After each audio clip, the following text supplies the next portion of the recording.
Okay, thank you very much. Hopefully a chance to have a quick break. Thank you for your patience for those that are watching back at home. We've got a couple of great sessions to finish with today. The first person we're going to hear from is Luke, who's right beside me here. And Luke's someone I've known for a very long time, and is a family friend, a terrific man, who's been doing some really amazing work for 20 years. 20. Well, you're doing good work before that, Luke, but in this particular field for 20 years. So look, I'm absolutely honoured that you're here. Thank you. And looking forward to you telling these guys about your journey and what you do. Thank you very much. Thank you. Oh, good afternoon. Thank you so much. Well, Matt, thank you for those warm introductions. That's really kind of you. It's a real treat to be here. So my name's Luke. I'm the founder and CEO of a charity we set up called School in a Bag. And I've got 15 minutes to effectively tell you all about the charity, really the what, the why, the where, the how, the impact that we have. And then I want to go on and showcase one of our big signature events, which is where CrowdComms have been really instrumental in bringing it up to the next level. So School in a Bag is a charity that was actually born out of another charity I set up in memory of my older brother Piers, who very sadly died in the Indian Ocean Tsunami on Boxing Day in 2004. At that stage in my life, I was teaching in an international school in northern Thailand, and on that fateful Boxing Day morning, my brother and I and 3 friends were on a little island called Koh Phi Phi, just south of Phuket.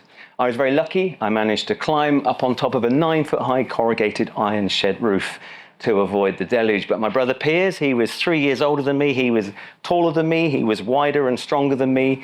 But sadly, he just wasn't quite as quick as me. And tragically, Piers was killed. It took us 5 days to locate and find his body. He was body number 348. And during that time, we had a huge amount of support from a Thai community who had lost everything, and yet they prioritized us, the foreigners, or the Farangs, as that translates to. And I was just blown away by the compassion and the empathy that they afforded me during my time of need, that I felt we had a really good opportunity to help them during their time of need. We found Piers on New Year's Eve. We flew his body home on January the 2nd. And on January the 4th, we opened up a bank account to start raising money for those people who had helped us so graciously.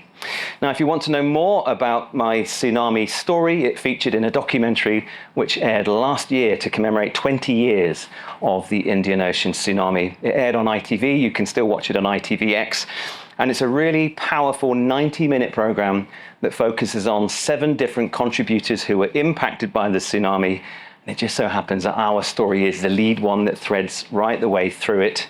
And it's not all about tragedy and trauma and loss and grief. In the end, it really focuses on resilience and the love of the people who are now longer with us. So if you want to watch it, please do. It is a really, really powerful and beautifully made production.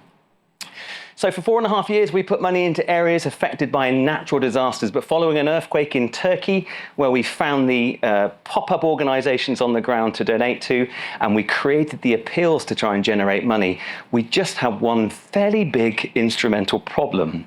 Our appeal didn't raise a single penny.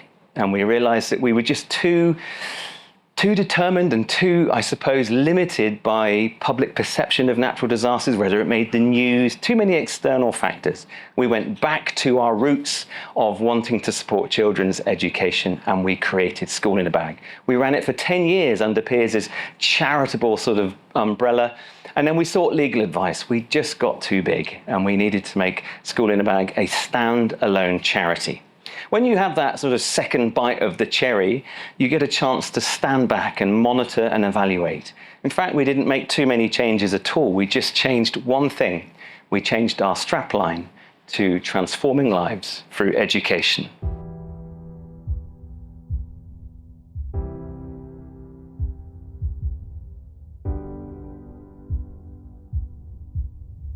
This is the situation faced by millions of children around the world. In some parts of Africa, the orphan children who went to school were given one pencil to last for the entire academic year. So what is the solution? The global need for these children is to give them the resources to write, draw, colour, calculate, express themselves, eat, drink, and above all, learn. School in a Bag is an initiative that delivers rucksacks filled with stationery, learning resources and eating utensils to poor, orphan, disadvantaged and disaster-affected children around the world. Since 2009, School in a Bag have shipped thousands of school bags to children in South America, Africa, Europe, Asia and Australasia. The school bags are distributed via two different methods. One, shipping school bags packed in the UK out to our consignee partners around the world. And two, putting school bags together in country using international partners to source, pack and distribute the school bags using money wired to them by School in a Bag.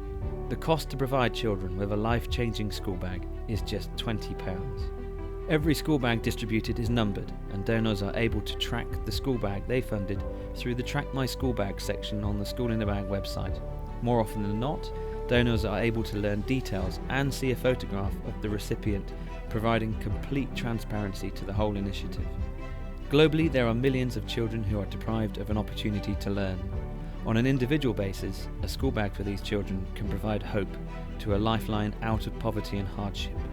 On a world scale, educating the next generation is a key force towards human development and global stability. You can help us make a difference and lift children out of poverty through education. To learn more about School in a Bag or to help fund your numbered trackable school bag, go to schoolinabag.org or contact the charity through their social media platforms.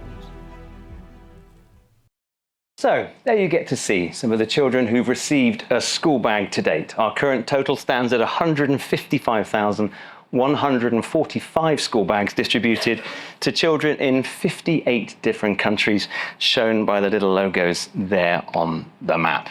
We learned some amazing statistics from the very first project where we sent school bags supporting orphan children, orphaned because of HIV and AIDS, in a country called Swaziland, now the Kingdom of Eswatini.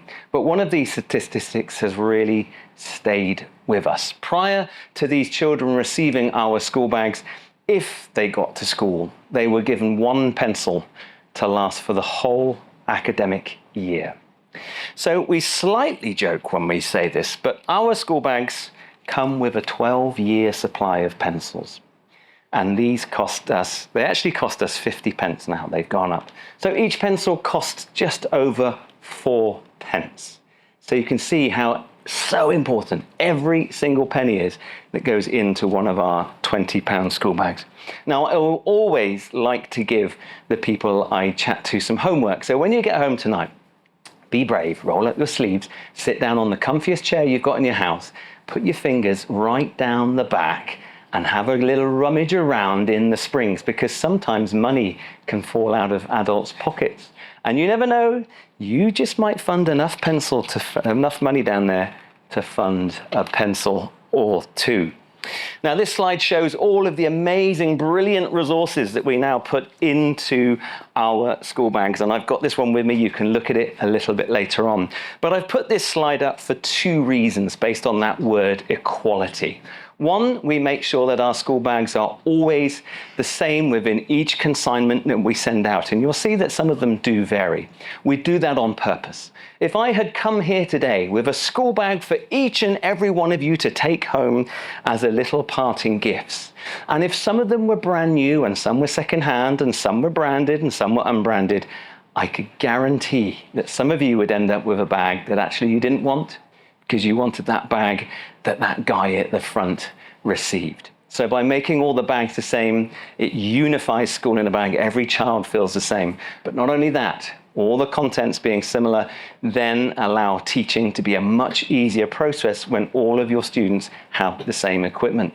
In Northern Romania, an EU country, good schools and good teachers, the schools provide no resources whatsoever. So it comes down to what the parents can afford. So by unifying it, just brings it all together and makes it easier. And the other thing, we always make sure that all of our contents are brand new. Because I don't know about you, but there's something that I still love about using a brand new pencil on a brand new crisp piece of paper. I make sure my handwriting is super neat on that page. So if I still feel like that 40 years on from getting my primary school education, then we want these children around the world who have precious little to have that same sense of brand newness. Ooh. Now, we get school bags out to lots of different countries around the world, and some of them are functioning schools, and some of them are like this pile of sticks here. Unbelievably, that actually is the school in this country, Djibouti, on the east coast of Africa, and children would walk 4 to 7 kilometers each day to have their lessons in that strange pile of sticks, which is actually a shelter. But you can see just how important our school bags at getting them to the children. Doesn't matter where they learn, the resources just enable them to get involved. And we can align ourselves so closely with so many of the United Nations Sustainable Development Goals, but for time, let's just cherry pick the most obvious one. Sustainable Development Goal number 4, quality education. The big global charities say that in order to get quality education in the developing world, you have to do 2 things. You have to build structures, doesn't matter if they're a pile of sticks, to create schools, and you have to train more people to become teachers. Very, very important. But have a look at this image from a primary school in Banjul in West Africa, in the Gambia. This is an exceptional school and an amazing classroom. It's amazing because it doesn't leak during the monsoon rainy season. So the children remain dry all year round. That makes it exceptional. They had a really good teacher. I was lucky enough to sit in that class, and I got a good recap on English grammar. Why? The teacher was a little bit fierce, so I made sure I looked like I was listening and paying attention. But I want you to look at this image and then imagine no school bags on the table, because that's what faces millions of children around the world. We supported a community in Tanzania where the children would walk 13 miles each way to get to school, a 7-hour commute on top of their school day. We know children will walk 42 kilometers to get to school. But if those children don't have our bags or any resources, their learning is limited to the way in which you're trying to learn now. It's just auditory, and you try to remember the information. With none of these resources, you aren't able to write a single letter that you link together with other letters to spell words, that tell stories, that might rhyme, that even write your name. Imagine for the mathematicians amongst you only being able to do mathematics and calculations through mental arithmetic. My daughter Iris is sitting her SATs this week. She's got math papers today. They have multiplication of fractions, long division. That's hard enough with pencils and paper, let alone trying to do it in your head. And imagine never being able to do a drawing, to color it in, to express yourself. So it's so important that we rub shoulders with these big organizations and we say, build your schools and train your teachers. But without these resources, children will not get a quality education. It's easy for me to stand here and preach about how good our bags are, but through our monitoring and evaluating, we know. In 2013, in Musambweni Primary School, those children the same age as my daughter in year 6, only 7 got a good enough grade to allow them to go on to secondary school. So aged 11, they're done. Education is over, and they are cast out into society to work. In some countries, maybe married off to the village elder, to maybe trafficked, who knows. The following year, we gave all children bags, and guess what? Every child made the grade to go on to secondary school for 5 more years of education, to learn, to get knowledge, to become qualified at the end, to then become employable, to earn money, to buy food, to buy medicine, to support their family, to support the community. The knock-on effect is massive within society if we can just get children educated right at the start. Now, as an organization, we're very lucky. My great-great-grandfather had the foresight to buy a farm in 1892 that we could then turn into a charity more than a century later. So we have space, we have barns, which means we have peppercorn rent, and we keep our overheads as low as we can. It also has land, and on that land, we've been able to create, over the last 18 years, our signature fundraiser called Home Farm Fest. What started as 3 bands on some pallets in our Dutch barn stage has grown to 11 stages with 160 bands and 5,000 people attending that enables us to generate income. It's a big organ. It's not as big as that other festival just up the road from us, that's fair to say, but it takes us a long time. The gates open in 3.5 weeks, so we are in proper festival mode right now. But you will see it takes up 40 acres of our farm and utilizes the space. But this event has a really good local following. But we were running everything off paper guides, paper tickets, all these sorts of things. And when we spoke with CrowdComms, we were able to then implement and bring Home Farm Fest into a much more modern era because they created this amazing app for us. If you look at the event goals, develop a user-friendly app, enable attendees to create personalized schedules.